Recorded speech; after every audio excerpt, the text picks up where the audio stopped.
तो चलिए एक्सरसाइज 8.1 का क्वेश्चन नंबर 11 करते हैं हम लोग।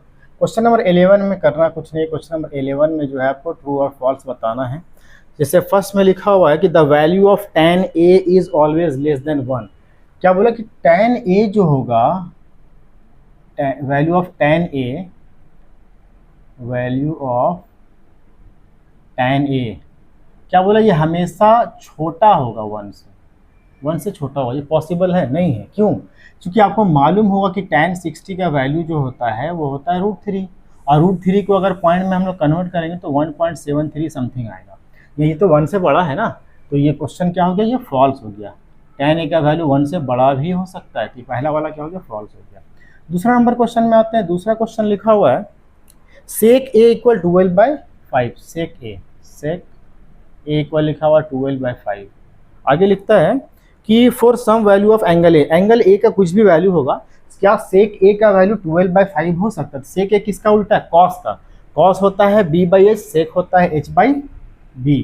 तो आप लोगों को पता है कि h जो होता है हाइपोटेनियस जो होता है, हाइपोटेनियस सबसे बड़ा साइड होता है। तो देख सकते हैं 12 है ना ऊपर में, ये 12 आ रहा है, अब b आ रहा है, 5 आ रहा है, मतलब ये पॉसिबल है। ये क्या होगा, ट्रू। ठीक है, अगर उल्टा रहता तो नहीं होता पॉसिबल। क्वेश्चन नंबर 3 को देखिए। 3 में लिखता है cos a is the abbreviation used for the cosecant. cos a जो है ना वो संक्षिप्त रूप है, छोटा रूप है किसका, कोसेकेंड का। कोसेकेंड क्या लिखा हुआ, कोसेकेंड। ठीक है, कोसेकेंड। तो कोसेकेंड का छोटा रूप बोल रहा है क्या है, cos, है ना, cos a। कोसेकेंड a बराबर बोल रहा है cos a। ये गलत है, क्यों पता है? क्योंकि कोसेकेंड जो होता है ना वो कॉसेक का होता है। किसका होता है, कॉसेक का। और कॉस का जो होता है ये किसका एब्रीविएशन है, कोसाइन का। कोसाइन का ये एब्रीविएशन है, इसलिए कोसेकेंड का ये नहीं हो सकता है। कोसेकेंड का कॉसेक होता है, ठीक है।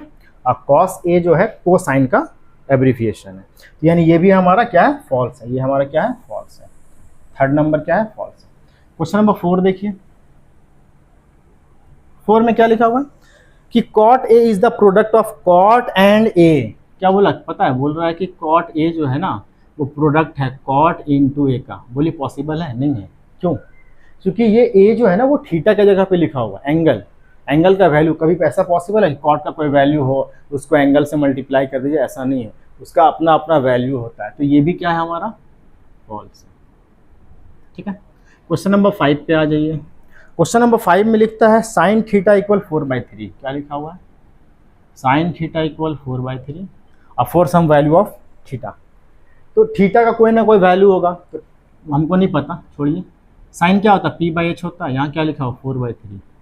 क्या बताया कि राइट एंगल ट्रायंगल में सबसे बड़ा साइड क्या होता है, हाइपोटेनियस होता है, h होता है।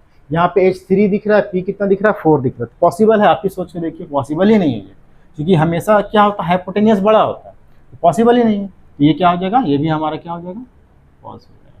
ठीक है, तो चलिए ये जो हम था, ये क्वेश्चन था ट्रिग्नोमेट्री का, है ना, क्लास 10 का ट्रिग्नोमेट्री का 8.1 का क्वेश्चन नंबर 11 ट्रू और फॉल्स था। जस्टिफाई भी करना था, बता चुके कैसे कैसे होता है और कैसे कैसे नहीं होता है। तो उम्मीद करते वीडियो पसंद आएगा और मेरा समझाने का तरीका भी पसंद आएगा। तो मेरे चैनल को ज़्यादा से ज़्यादा सब्सक्राइब कीजिए अगर पसंद आता है तो, और समझने का कोशिश कीजिए। मेरे चैनल को शेयर भी कीजिए, वीडियो को शेयर कीजिए, वीडियो को पूरा देखिए और समझने की कोशिश कीजिए। और सबसे बड़ी बात की खुद से बनाने का कोशिश कीजिए, छापिए मत, है ना। बोर्ड में सर बता दिए, कॉपी लिए, छापिए नहीं।